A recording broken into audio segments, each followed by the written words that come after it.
call to order the Board of Health meeting of Tuesday, September 13th, 2022 at 6 p.m. So first item on our agenda, we have two sets of minutes for approval.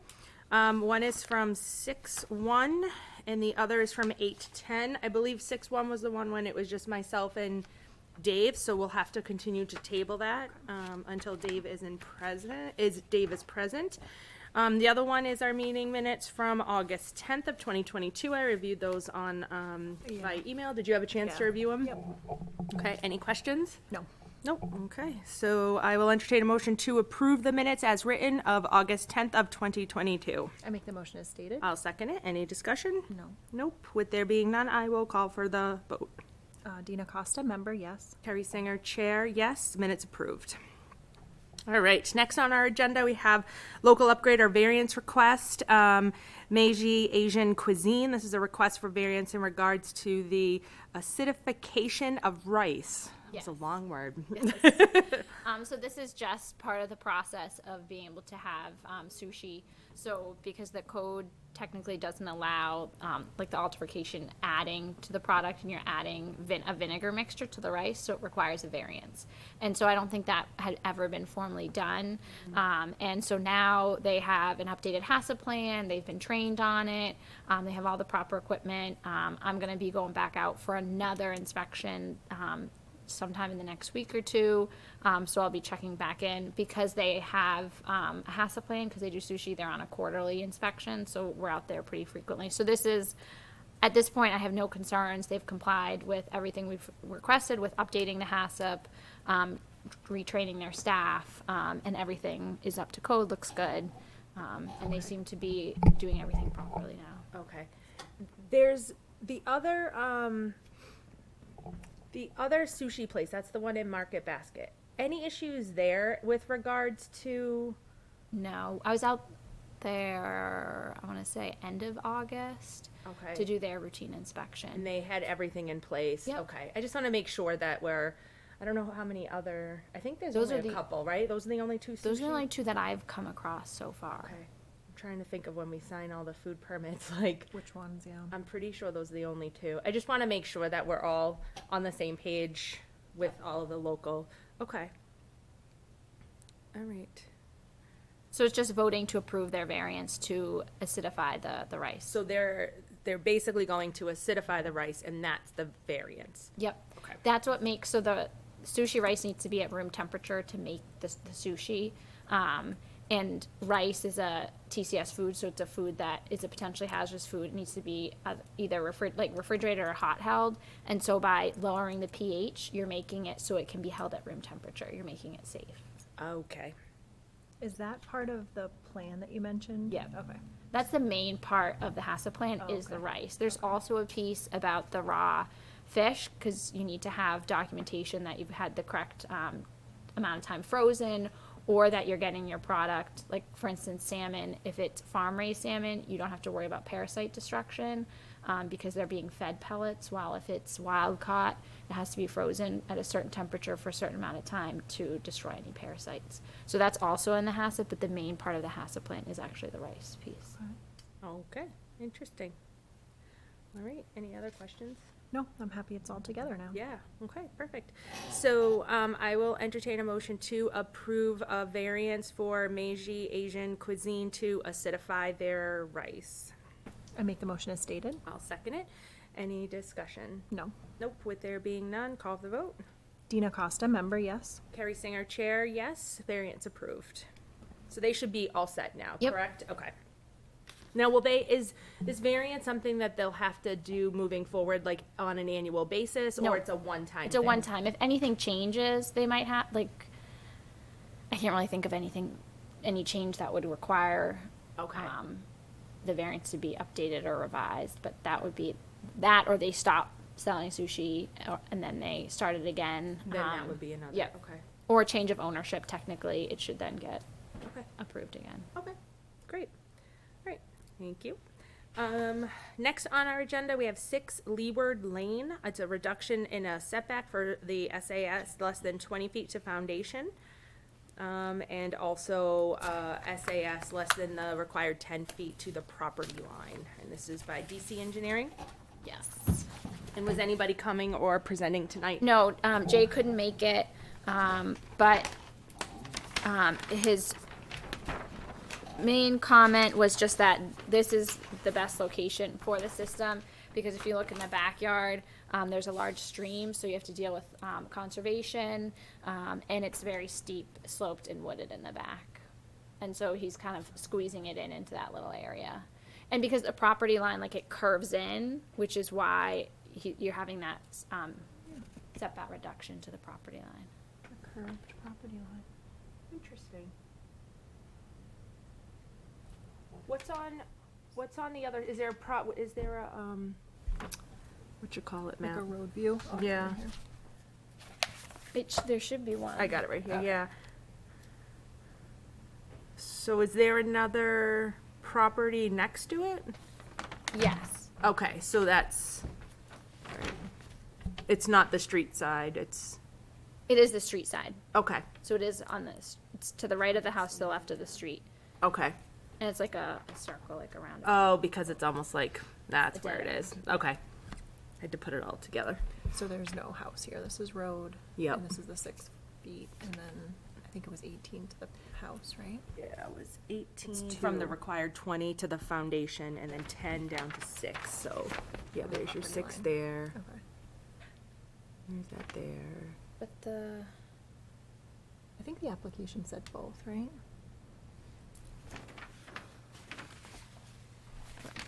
but I'm also, looking at it, he does need to add a note now that I'm seeing. I don't think he added the local upgrade approval on the plan Do you see it on that? requesting it. So, 18 feet, from the soil absorption system to the foundation. And that's just in that one corner where it's a little bit closer to the house. The other, like, towards the bottom of the system, you are getting the 20 feet. And then 6 feet to the Yeah. property line instead of 10. Yeah, just because it looks like it's, the way it's angled a little bit, they had to angle it in to Yeah. give a little more here, but less there, so, Yeah, that's tough. yeah, that's a tough spot. So I don't see it on this side. Here. Okay, yeah, I don't see it over here either, so we'll have to just make sure that they add a Yep. note for it. Okay.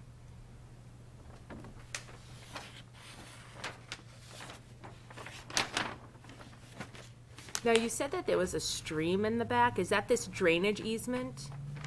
I don't actually see that indicated No, but on you, here. it's indicated on, he has the 100-foot inner riparian zone, like of the plan, the south of the house. You can see that dotted line that cuts up right next to the house. Inner. Oh, okay. And so that's 100 feet from that river. Okay.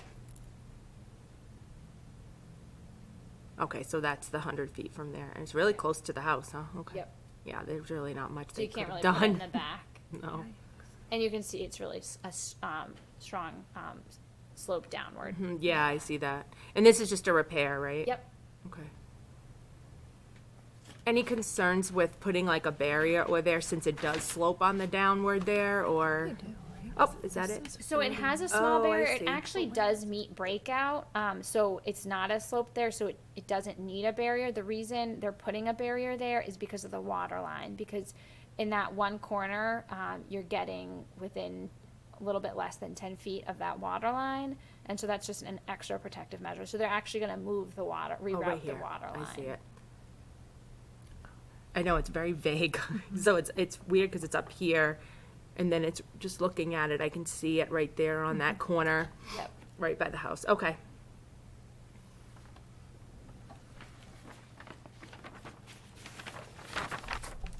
And then I noticed that there's a Civ Analysis. Do we need to do anything with that? Because I know we've approved Civ Analysis before, but I noticed that on the plan.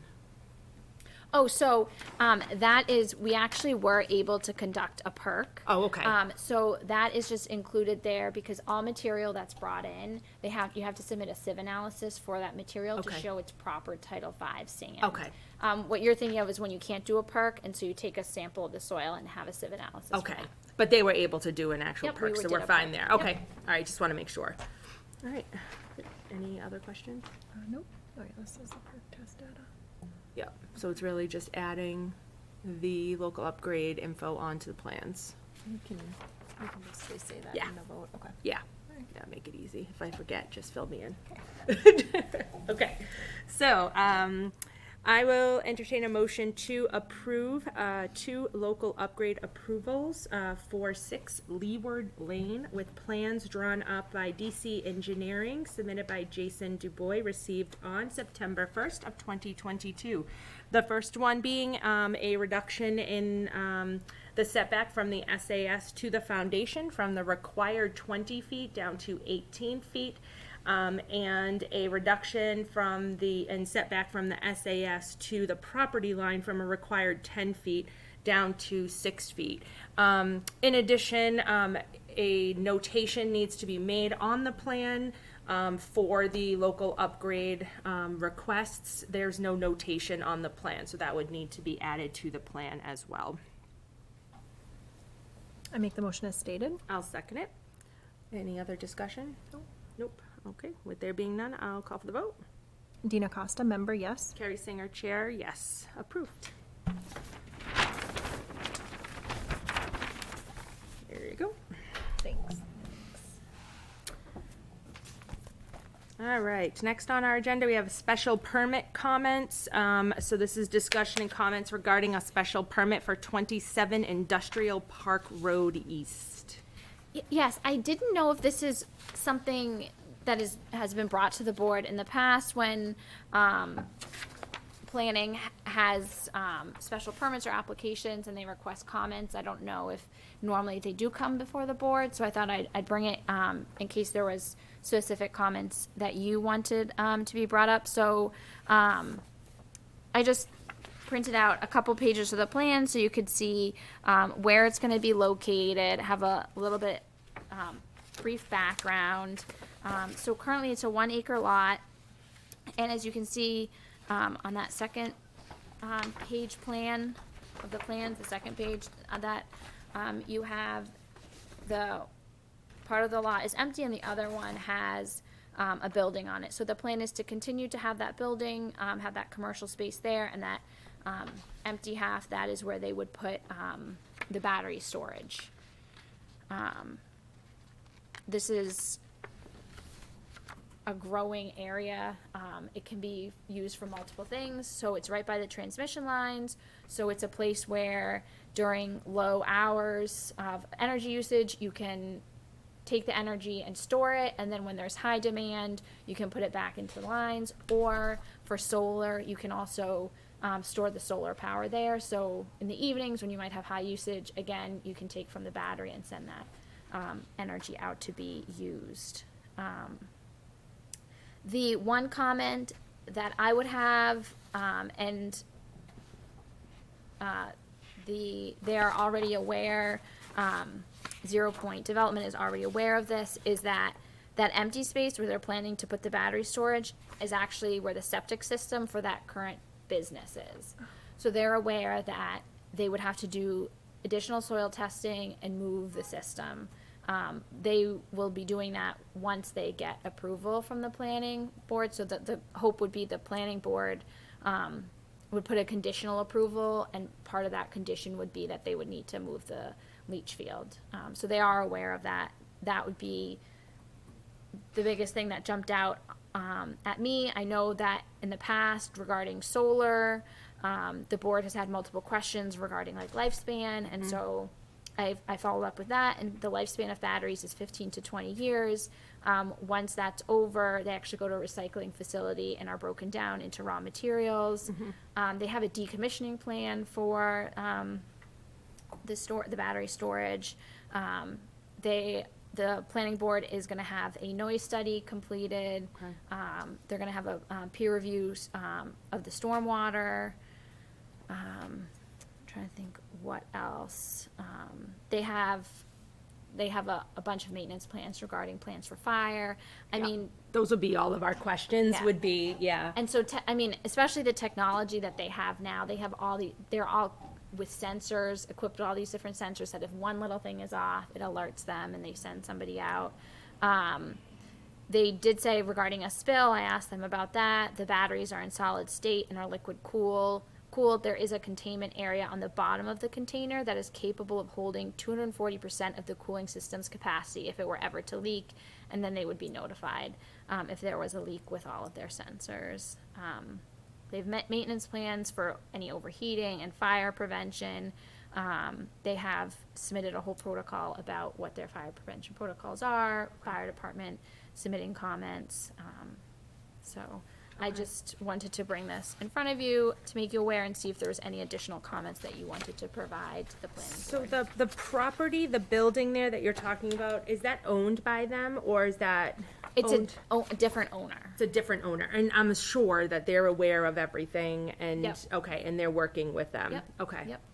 All right, I think that would be my only, which you've already addressed, so, okay. And will they do any, that's not well, right? That's, It's, what's the water? Is it public water? I believe it's public water. I would have to double check that, but I want to say from all the plans, it was water, and I did not remember seeing a well on the plans, but I will confirm that. That would be my only, I never know where the water lines run and stop, so, so that would be my only other question, is just to ensure that, and, not sure if we need, water testing, just in case with the chemicals and the batteries and whatnot, so, If it were a well. if it were a well. Yep. Public water, fine, but let's just make sure and, Yep, and I'll do due confirm diligence that. to the Yep. process, okay.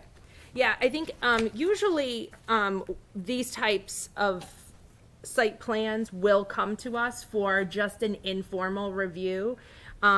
And then typically what we've done in the past, and we can change this process, but, we always, make a statement that, we reserve the right to, make any comments as the building, or the site plan, develops, right? Or things come about. So I think that's really the biggest thing. And you've seemed to address all of the issues that we would have brought up, and we've brought up a lot of issues around solar panels and the maintenance and things like that that could cause any issues. So I think you kind of covered us there. I mean, from my perspective, I would still like a vote on your comments, Oh, yeah. because then I would draft up, and I haven't sent anything yet officially. I sent an email to 0 Point Development with those questions that I had seen from previous comments from the board, so I could Yep. respond to those. But in the past communities, I've brought this to the board has voted on voted on what your comments would be, and then I would write it up and send it to the planning board of what the board voted on regarding comments. All right, I mean, you've pretty much covered everything that we would have commented on. Okay. So, I mean, we can always vote to send a memo to the planning board, based on the research that you've, because otherwise I'd need all your paper. It's up to you how you want to work it. I mean, my only comment right now that I would have submitted to the planning board, even though they're already aware, but to have it written, is about the septic.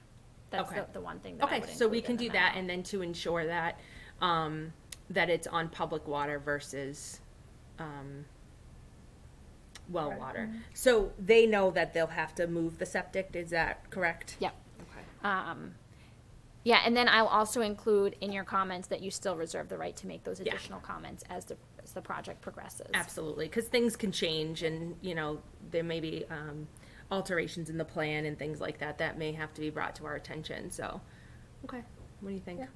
I'm fine with that. So the septic and well versus public were the main two. Yeah. Okay. And then, I think the maintenance plan and everything else is already written up, but that we also reserve the right, so. Okay. Okay. All right. How do we want to do this? So just that we can we'll send a memo with those comments? Okay. So, I will entertain a motion to send a memo to the planning board with regards to, the site plan review for 27 Industrial Park East Road.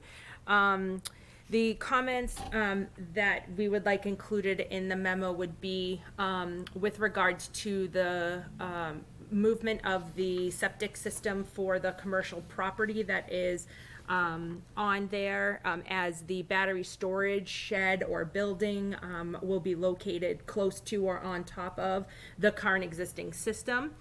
So that's one comment and concern that the board has. The second would be to evaluate whether or not this property is on public water or on well water. If it's on public water, there'd be no further actions. If it's on well water, then we would require some baseline water testing just related to any chemicals that the battery may have accidental spillage. And then in addition, as the site plan and land develops, then we have the right to make any additional comments throughout the process. I make the motion as stated. I'll second it. Any other discussion? No. Nope. With there being none, I will call for the vote. Dina Costa, member, yes. Carrie Singer, chair, yes. All set. you. All right. Next on our agenda, we have meeting schedule discussion. And so I spoke with Dave Yes. yesterday, and he said Tuesdays are not good for him Okay. right now. Mondays work. He said Wednesdays are okay. It's just not the third Wednesday of the month, and Thursdays would also work. So pretty much the third Wednesday and Tuesdays are right now not good for him. So I didn't know if we wanted to go with your suggestion of trying to do the second Wednesday to see if we can keep that. Right, because we talked about that at our last meeting because of when the town meeting would typically fall. And then when we kind of evaluated that occurred on the first Wednesday. So that's why we'd have to stay away from that. Because otherwise, I'm trying to think of ways that we can alleviate for having to move the meeting again, right? And I think those have been the reasons why. Yep. And holidays. In holidays. Mondays are hard because there are a lot of holidays on Mondays, but not so much on Wednesdays. So, I'm fine with going with the second Tuesday. When would you, Dina, because I know your schedule, January. so starting in January? But you had said, I think we had scheduled the next October meeting for October 12th. Does that still work for you? Oh, I have the 5th. That's town meeting. Oh, tell me. We had to move.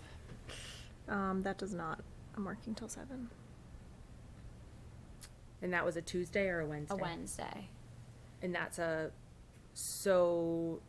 second Wednesday of that month? Yes, but we could. So do- Dave should be here Yes. if Dina can't. So why don't we keep that? Because I don't Okay. want to keep moving things around. So let's do that. And then I'll confirm with Dave. confirm with Dave that he's going to absolutely be there in October.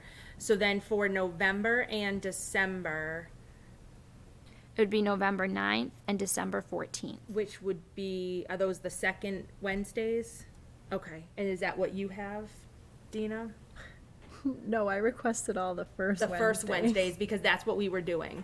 We can still do the first So Wednesdays. let's do the of first Wednesdays in November and December, and then we will start with the second. the second Wednesday starting in January. Okay. So that's the 2nd for November and the 7th for December. Yep, so so- let's go through the dates for the rest of the year, and then we'll process. and I'll send it out in an email as well. Okay, so then we have, So it would be October 12th because of town meeting being on the 5th, Minus Dina. minus Dina. yep, minus Dina. And then it would be November 2nd and December 7th. Okay, perfect. Okay, and then Six. after that, starting in 2022, we will be on the Second. second Wednesday. Wednesday. So it would be January 11th, February 8th, March 8th, April 12th. The only, is that going to be a problem for school vacation? It's Usually the third week, is that? I think as long as two of us are available. So if, I think not at this for me. point. It won't be a problem for me. Okay. Well, some people be like here. to go on vacation, but, Okay, you know, I just my wanted kids to- don't have April school vacation. I don't think Dave's has April school vacation. You would be the only, but if, and if so, it would be me and Dave. Okay. Like, there's exceptions. That's why we have Okay. 3, and it would be nice to have all 3 of us available at every meeting, but we know that Isn't always feasible. isn't always feasible. Someone can always get sick, or there could be an emergency, so we have that built in. So I think it's fine.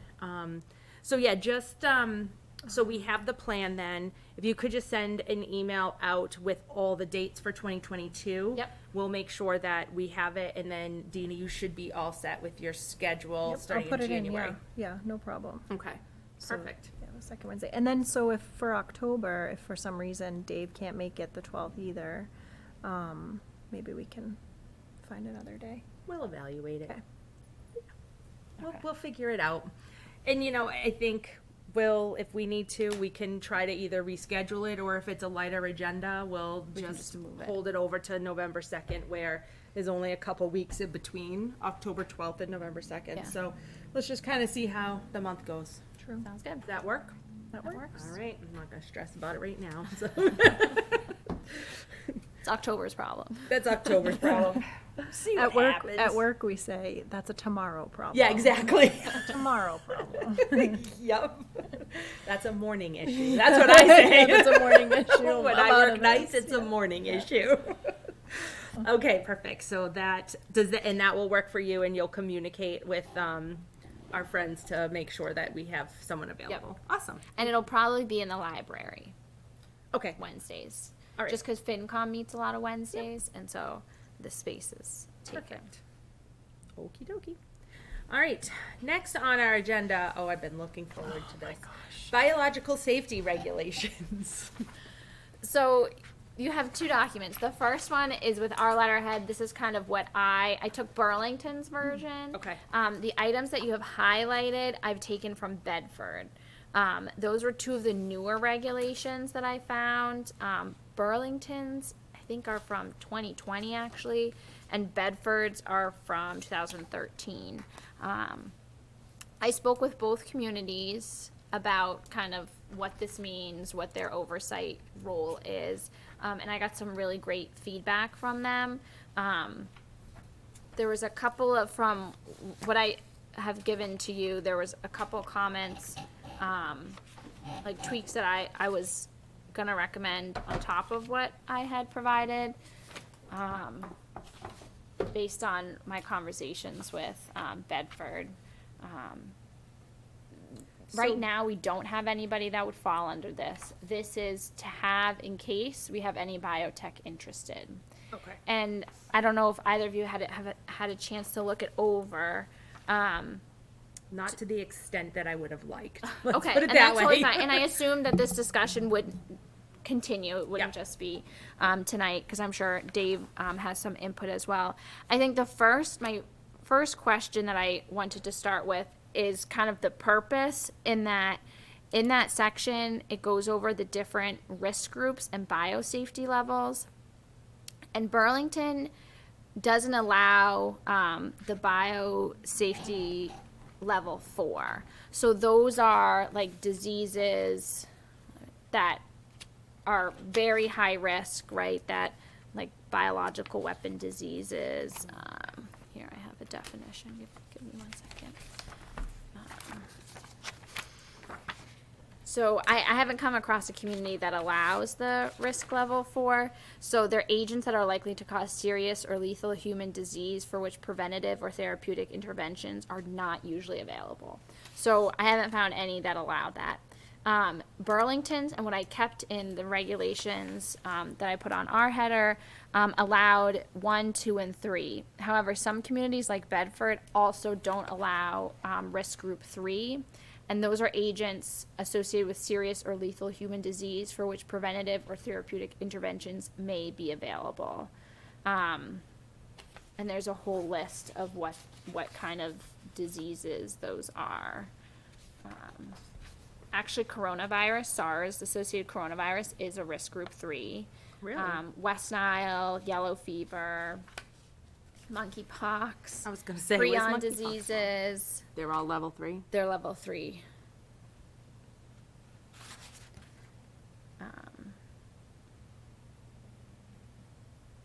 Tuberculosis. So I didn't know if we wanted to currently allow 1, 2, and 3. If we think maybe just allow 1 and 2, and then later we could always allow 3. That was one of the places I thought we could start. Okay, so I guess with Bedford and Burlington, are they the closest to like a community of our size? That's a good question. They're going to be bigger than us. So they're Burlington definitely. Okay. And they have a lot of biosafety. They have a lot. I was really surprised. Yeah. With the amount that they had.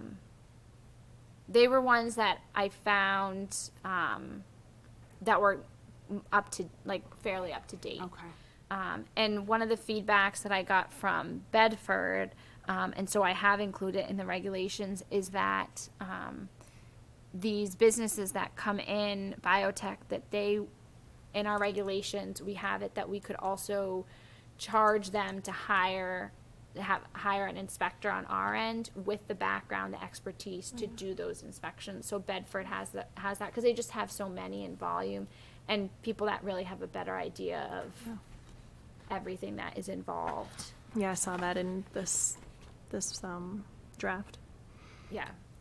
Yeah, because it's a lot, and the documents that like the NIH guidelines. I mean, that's 100+ page document, Right. Right. So you're not gonna know everything it says in there.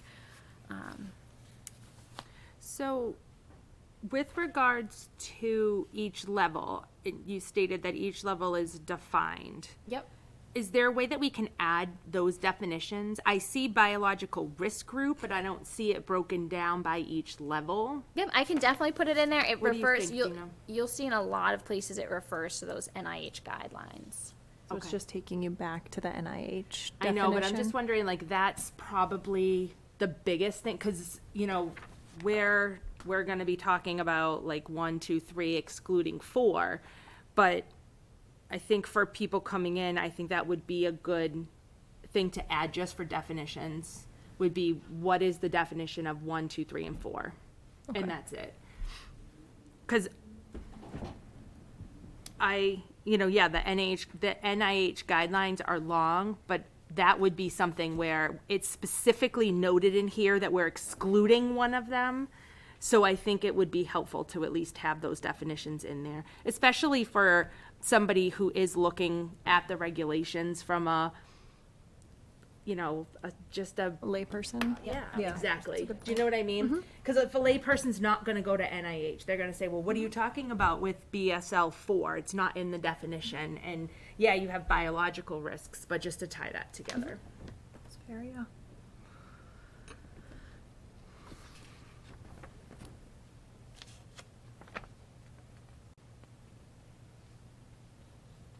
And is the town in general in support of excluding 4? I'm fine with excluding 4 from a board's perspective. What do you think? Like excluding 4 for Yeah, now? were you asking Like I'm thinking manager, town manager, selectmen, anything on that end? Have discussions been had about this? Do they want us to include 4? would be the first in the nation? Is that what you said? I mean, in Massachusetts, I've not come across one in Mass No, that has we're not the gonna the do level 4. Just throwing it out there. But Cambridge doesn't have it? Not that I saw. That's Cambridge did. That is I thought Cambridge had it Check that. because my sister-in-law runs under Cambridge regulations. I'm pretty sure that they might have 4. Yeah, it's hard to believe, right? Because Massachusetts is such a Biotech, medical yeah. hub and biotech hub, yeah. Yeah, especially might out be. that way. But I'd say the majority of the ones I read through, it was either they banned 4 or they banned 3 and 4. okay. But you could be right with Cambridge. Cambridge had a whole, like, they Cambridge have a was- very extensive site Yes, just they for did. that. Yep. Yeah, because I believe I received that as a link in an email when my sister-in-law was helping me like figure out what this was because she works for a pharmaceutical company. So I was kind of doing my investigation prior to any of this coming about. So so they very well might, but I mean, I'm fine with no 4, but I just didn't know if, Not that I've heard otherwise. I know that Tony Souza, the town planner, this was sent to him a while back to look over because he's really encouraging this. I know the town manager's in support of having regulations in place, but I could always check with her as well what her thoughts are. okay, around that. just before we proceed and like, if their thought process was to hold off on 3 right now and just focus on 1 and 2, But if you're saying that, like, coronavirus and monkeypox and stuff are all on 3, I mean, I don't know. So I think that would be, if we're looking at purpose, like, I'm just kind of like going through it a little at a time just to make sure.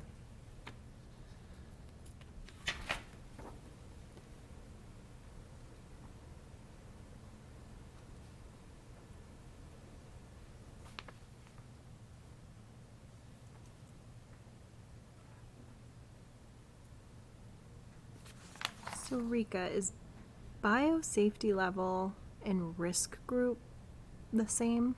Yes. Okay. Should we make sure that it's consistent? Well, I mean, Because Because I see the definition as biological risk group. But right, I see it up top as biosafety level. mm-hmm. printed out the appendixes. That's a good question. I don't know if one is like CDC.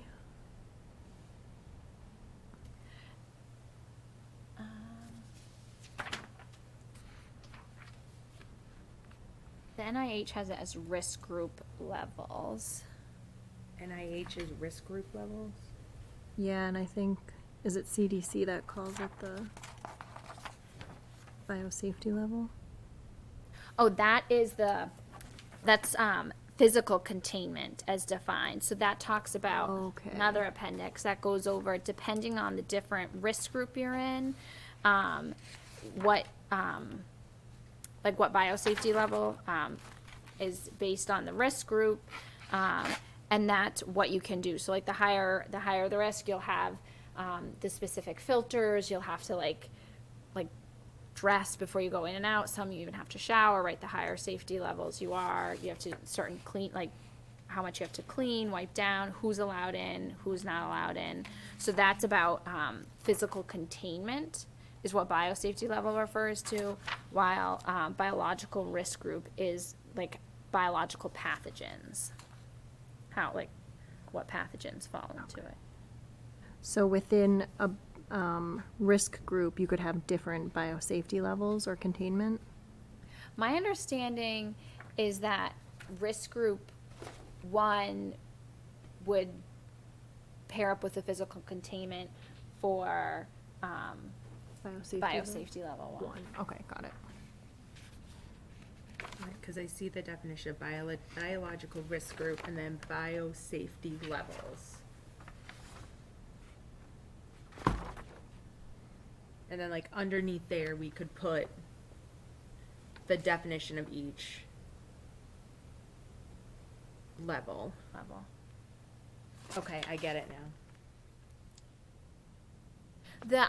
The biosafety level, it's harder to put a definition. So I can send this over to you to look at. But for instance, biosafety level 1, it goes over the standard microbiological practices, the special practices, the containment equipment, laboratory facilities, and then it goes through that for the standard microbiological practices for biosafety level 2, special practices. So I don't know if you guys Could we, so how about this? How about instead of, which I don't see that we do a lot of this, but how about for this underneath the biosafety levels, could we add a hyperlink to the addendum? To this? That's a good point. And then, so then if somebody, because we really want to push people to look up regulations electronically. And that's good because those, as NIH updates it, that hyperlink will It'll be always be updated. updated. so they Exactly. know. So I think for something like this, where it's so heavy online, that we want to try to create as many hyperlinks as we can to that, so it stays up to date. Which will be really important for this, that if we did have any type of facility or company that wants to come in, we would refer them electronically to it. We wouldn't be able to print it because they wouldn't have access, even though they would probably know the NIH guidelines anyway, so. No, but that's a great idea. So why don't we try to I'll do do that. that in those areas that are difficult to, With the definition. yeah. Or that would be really lengthy, that we don't want to make this like a 50-page document. Right. Because then you might as well just go to this. Exactly. I mean, and we can even put some sort of a statement here, you know, somewhere even under the definitions, or just somewhere in general that, you know, refer to for, or even at the end, you know, for full, refer to NIH, blah, blah, blah, blah, CDC, and then link it. Well, under like the definition of NIH guidelines, I'll put the hyperlink there. Under like the BMVL, I'll put the, Yep, absolutely. hyperlink there. Yep, I would just hyperlink away, and then it's good to go. So then within here, this is the NIH physical containment Yep. guidelines. It seems like depending on what type of facility it is, they might even have different containment practices. Yep. Okay. That's So how even the safety level itself can vary depending on what the facility is doing. Okay. And so that's where it's That's a helpful to lot. have That's a an lot, expert yeah. come in to Yeah. help review the plans, help do the inspections. Oh, right. And this is really to supplement our own, what we're looking for in Oxford on top of what NIH has already put out. Pretty much. It's for the most part, it's pretty much referring to the main like NIH guidelines, CDC guidelines, but it's just giving us oversight over them to ensure that they're complying with those regulations. And this is the one that goes over the risk groups. I'm curious. I want to know what diseases fall under what risk group.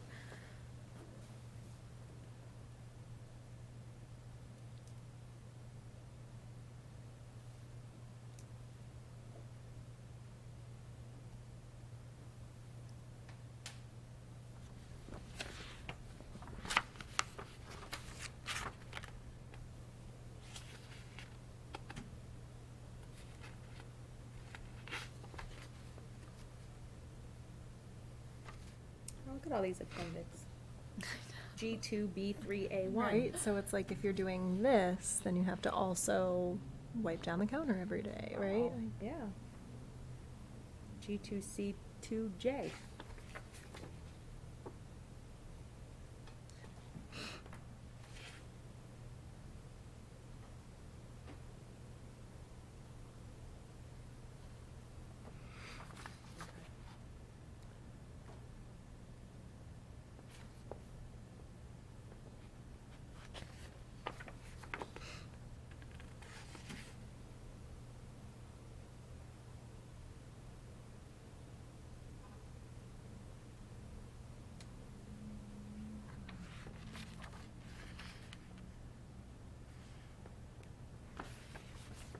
So Cambridge also doesn't allow BSL for They don't. biosafety regulation. I was just while you guys were looking. Yeah, I was no, like, no, oh, let's no. get up. I was curious.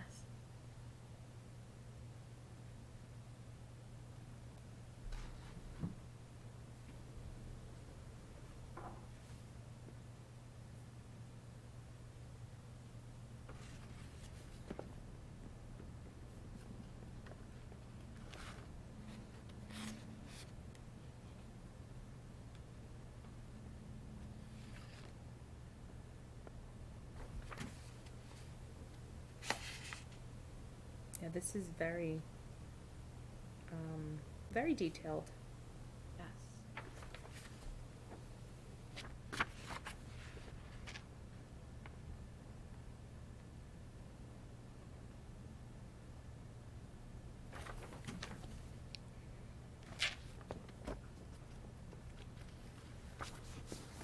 So these are the risk categories. You can see what's under 3 and 4. I think they're highlighted.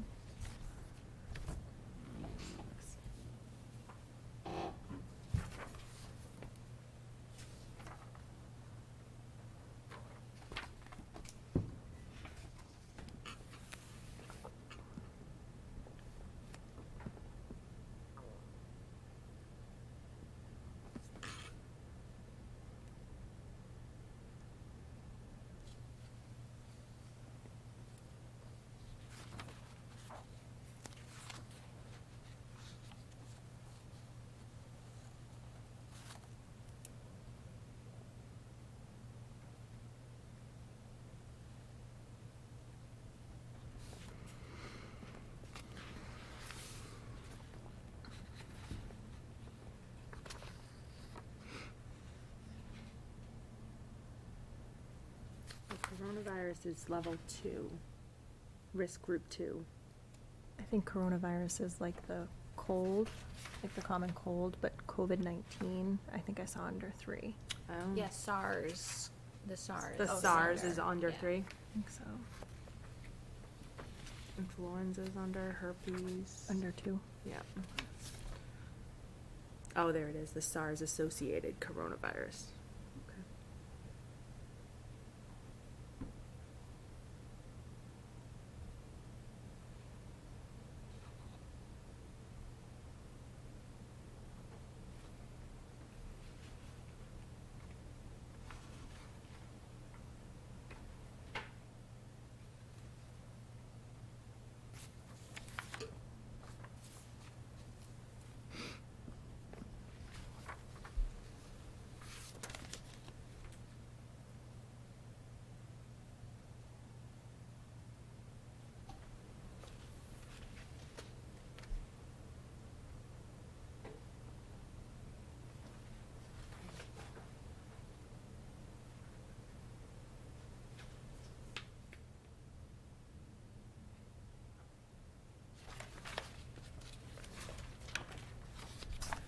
All right.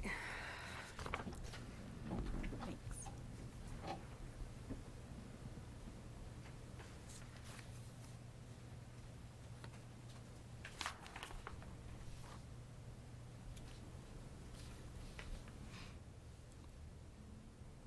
All right, so I guess, what are your thoughts on tackling this and giving us like a timeline? Dina, what do you think?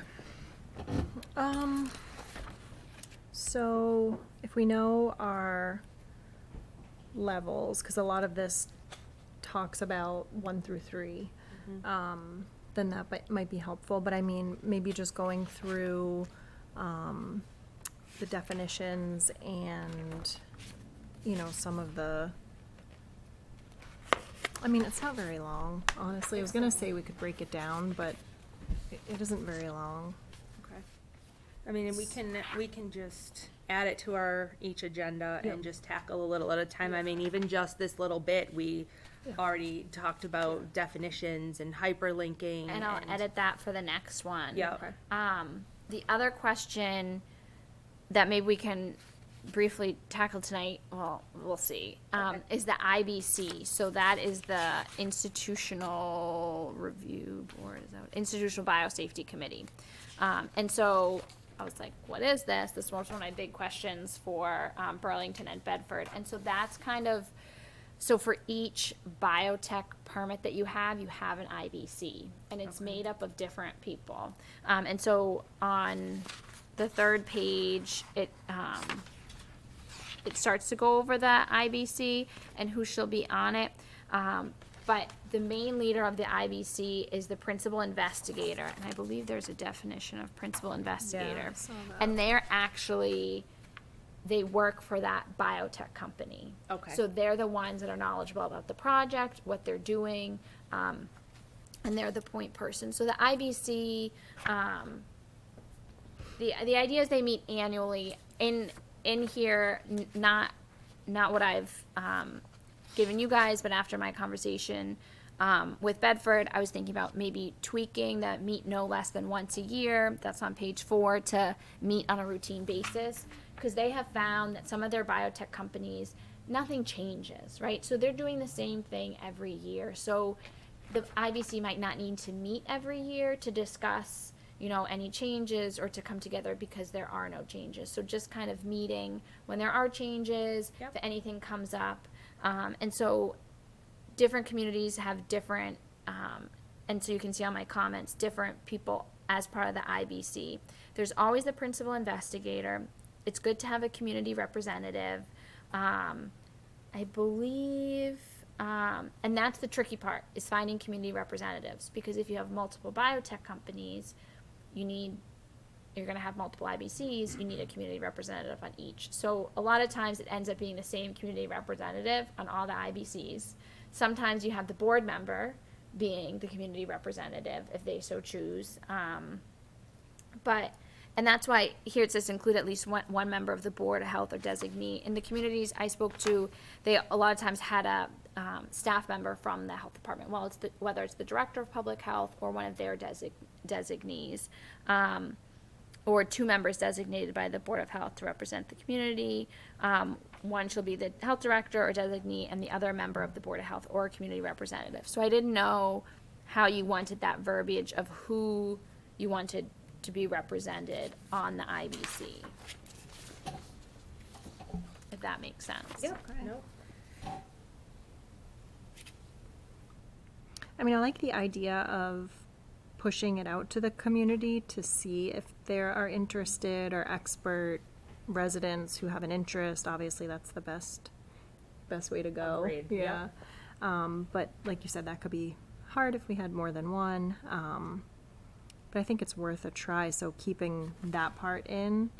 But maybe we could do an and/or somewhere in case we don't find somebody or Right, somebody that's can't commit. That's what I'm thinking, yeah. So like an and/or meaning if the community member can't, then it could also be a member of the Board of Health. Okay. Is that what you're thinking? So it's the principal investigator from the facility. Yep. It can be the health director or their designee, and then either a community member or a Board of Health member. Yep. So it's really the 3. Yep. Okay. I think that would work. Okay. What do you think? Yeah, sounds good. Because so if you look at CA, include at least one member of the Board of Health or its designee, you could be the designee, correct? Or are you separate underneath this? It would be, well, that was the question, because these, I think and I think I need to actually build out on it a little bit more. I wonder how Bedford has it. But have someone from a staff member of the health department, whether that's the health director or if we have like an inspector one Yep. day, let's say, that focuses on this. Yep, yep, I don't yep. know. And then we could include a board member, or the board member could be that community representative, and then that principal investigator. Yeah, I mean, I like keeping it separate do between too. the board and the health director. So do you want to say, well, I like saying it as at least one member of the board or its designee, because then what we can do is say that our designee is a health director. Okay. Because let's say down the road, I don't ever want to lose Rika, but 5 years down the road, we don't have a health director anymore. Just throwing fair, it out yeah. there that this still says that it's a designee of ours. That's a good point. Does that make sense? Right, or an inspector, like Rika said, yeah. Yeah. Okay. So then basically what it would be is in one member of the Board of Health or designee. If there's no designee, then it would be a member of one of us, a community member, or a member of the Board of Health. And we could say and/or because we could have a community member, and then if one of us wanted to be a part of it, we could. be. Mm-hmm. So, there's no saying that we can't. So I think that's a reasonable. Yeah, Yeah. absolutely. So A would be one of us, but would typically be Oh, the. Yeah, keep it how it is. Right? Keep The it one member of exactly the how board it or its is, would be designee. the designee, which would be our director or agent or however you wanna, whatever happens. And then C, I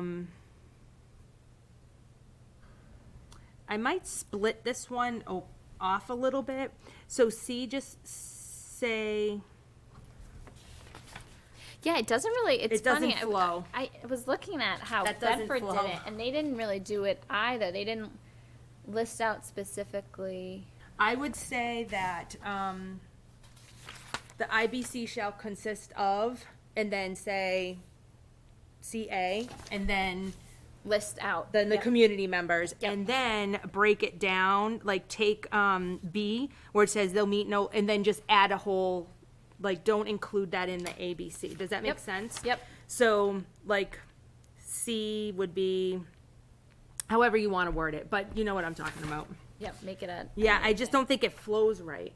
Yeah. Like, it talks about this member, and then we're only meeting no less than once a year, and then we're talking about the community member, and it gets a little jumbled. I think I'm going to add a section kind of like Bedford's has, where it just talks about the institutional biosafety committee. So it says who should be on it, should Yep. meet no less than once a year. It gives that financial disclosure piece. Yep.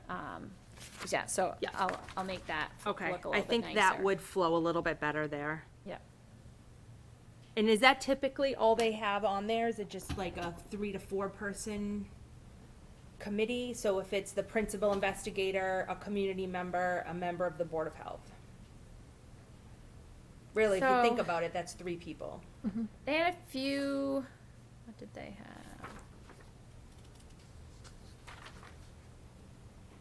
So Burlington had the principal investigator. Then there was a chair. Sometimes they also, and that chair is usually a also works for the company. It might be their environmental health and safety people that they have on staff. Then they have 2 non-affiliated, which is usually a Board of Health staff member and a community representative. And then sometimes they have experts in the field. So I would say they probably minimum have 4. Okay. So we're really looking for 2 from the company. So a principal investigator and then someone else of their choosing. Yep, like a Who- chair or their environmental health and How do safety we want to word person. that then? Because do we want to include that in here?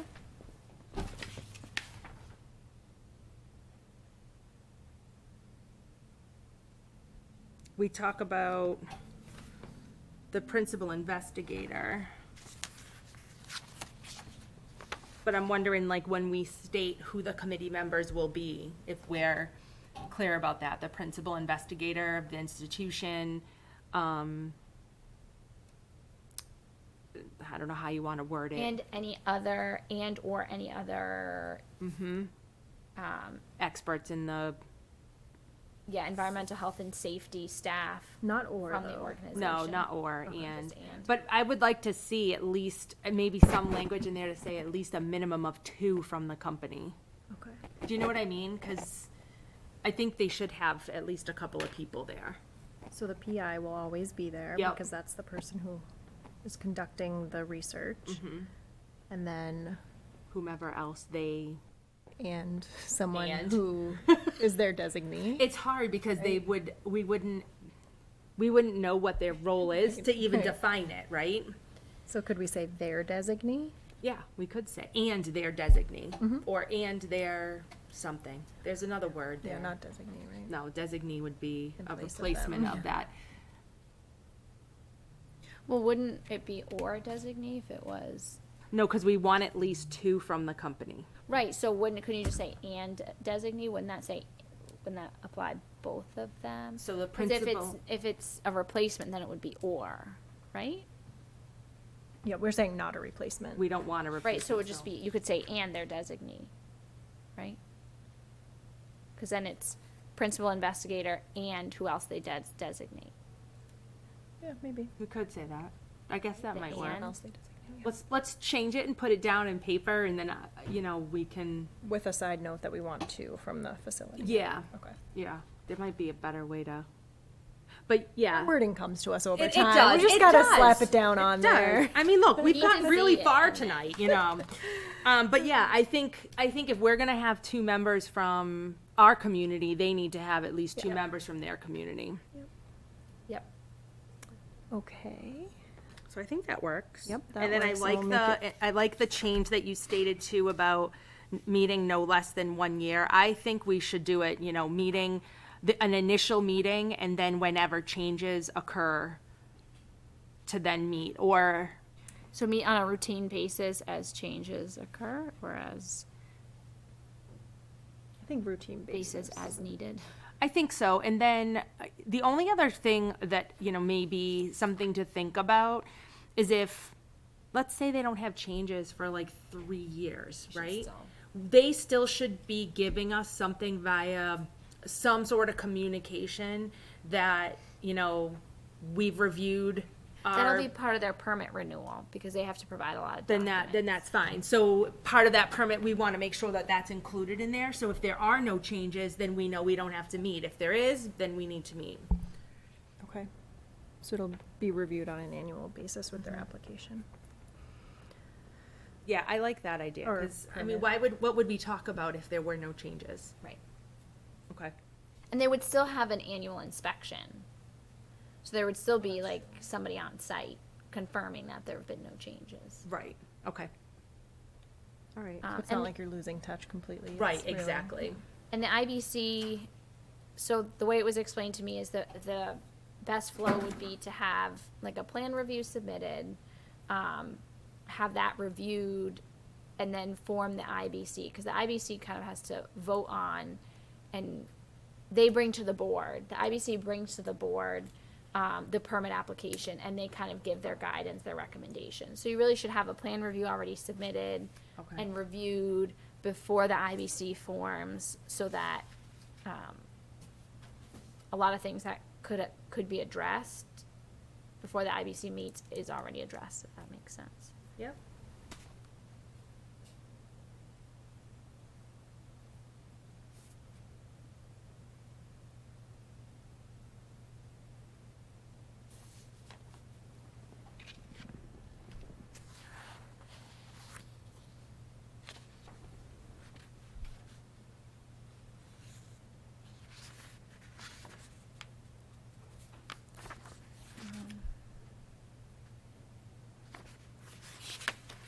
All right. Like section 7 has the permit application requirements.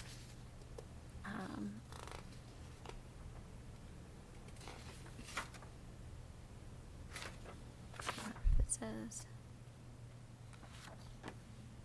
Are you in section D?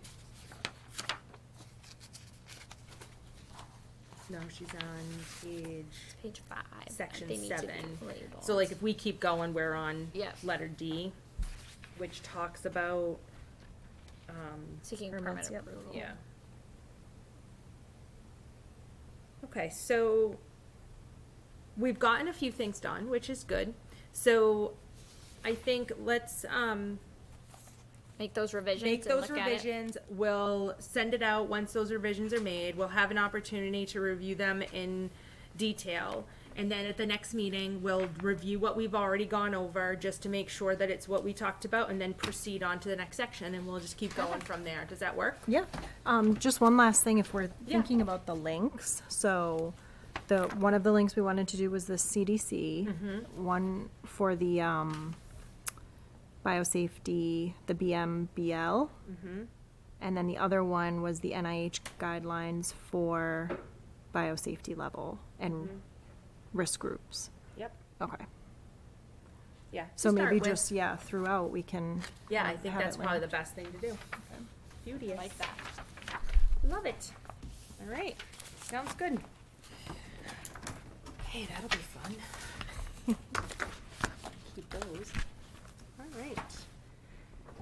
All right. Last, second to last on our agenda, director's report out. So what topics do you have for us, my friend? Perfect. I actually have a variety of different things. So we'll start with COVID. The restrictions are significantly less, which we're all aware of, which Yeah. is great in some aspects.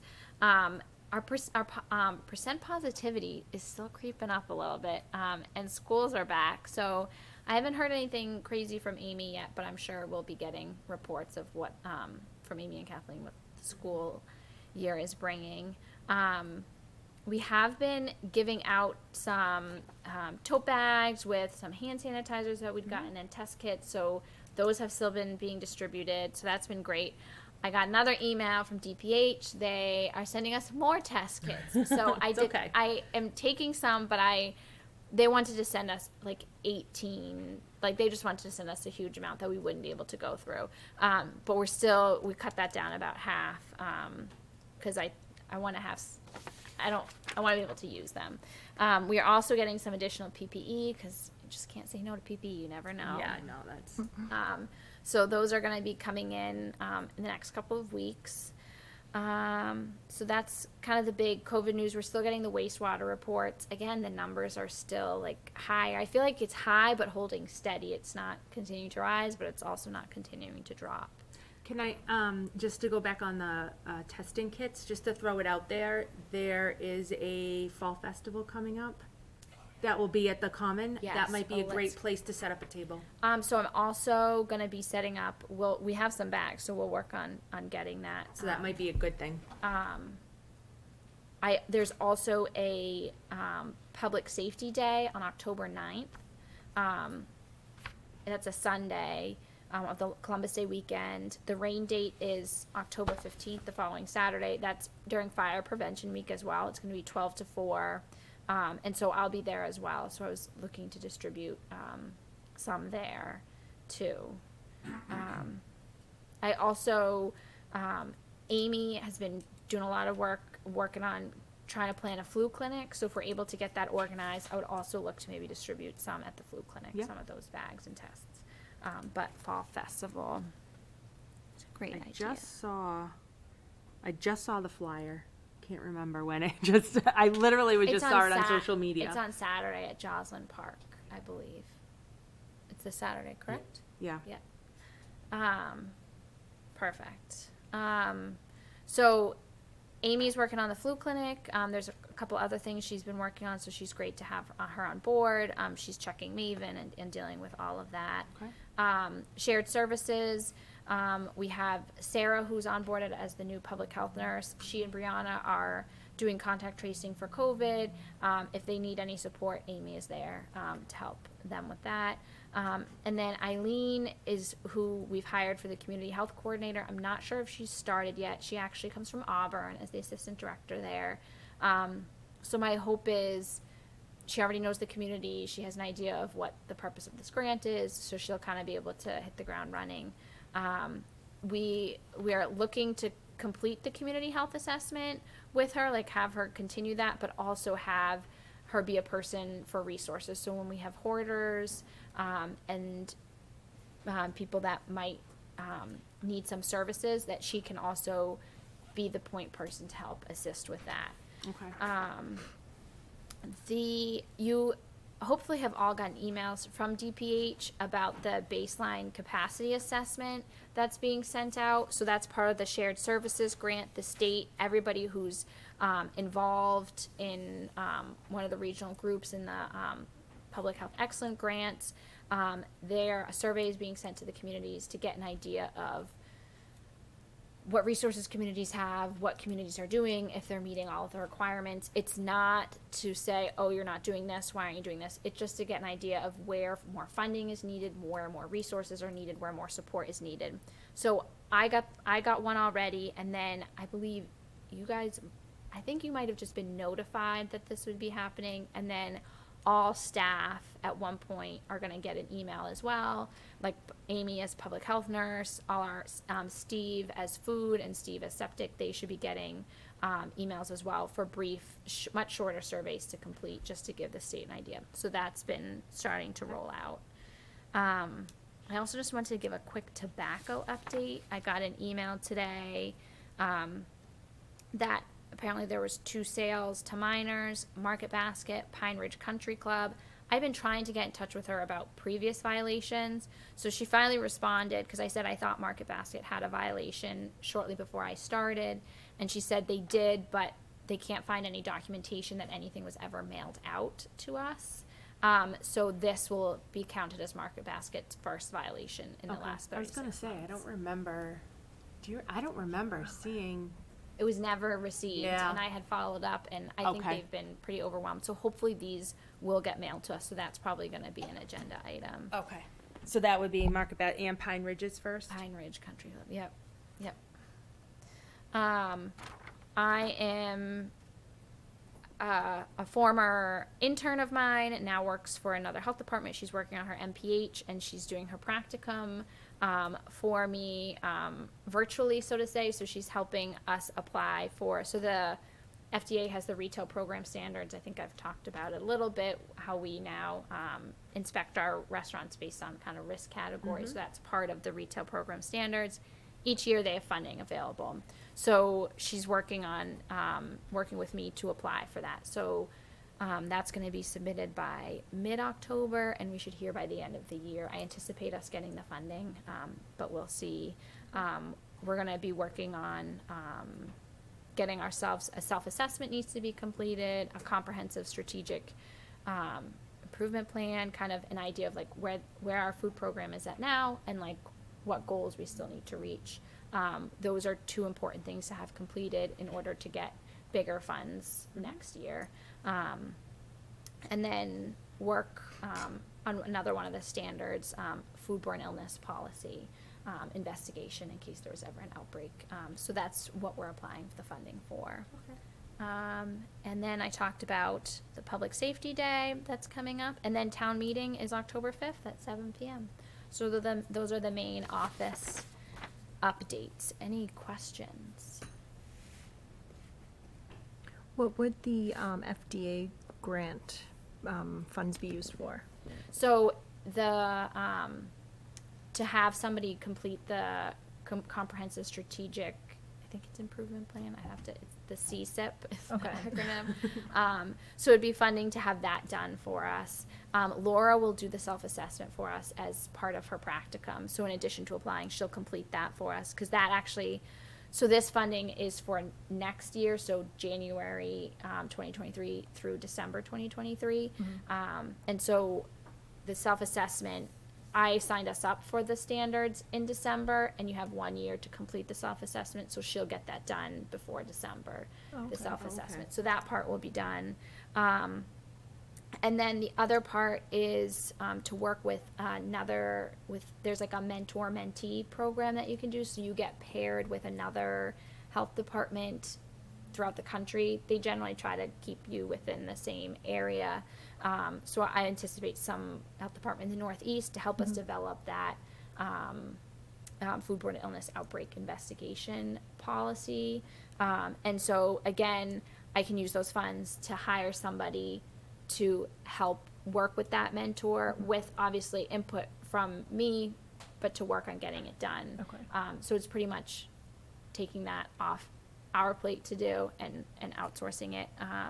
And then the other funding will go to be able to send myself and Doug to a training. It's to look at how to do the self-assessments and how to, once you meet a standard, how to get those audited. Okay. Okay. That sounds great. So it's over the course of next year? Yep. Really? Okay. Okay. Awesome. Great. Good. Any other questions? Nope. No? Thank you very much. Appreciate it. Thank you. Last is permit reviews and correspondence. Do we have any? Feel like some we've signed so permits. many. Did we run out yet? Probably 5 to 10. Okay, that's good. Two of them are for the weekend. Okay. Yep.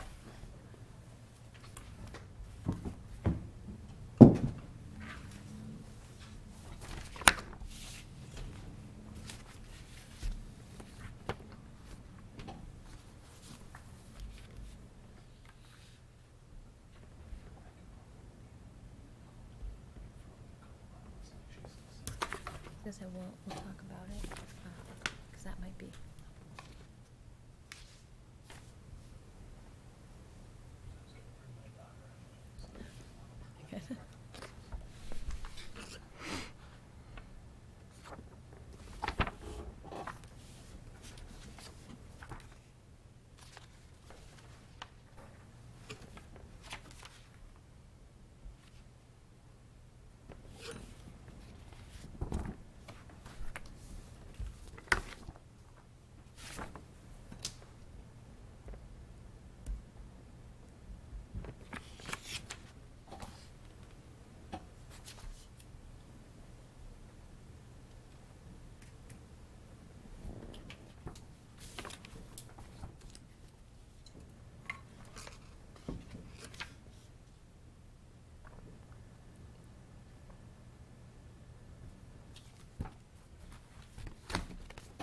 Nice thin pile.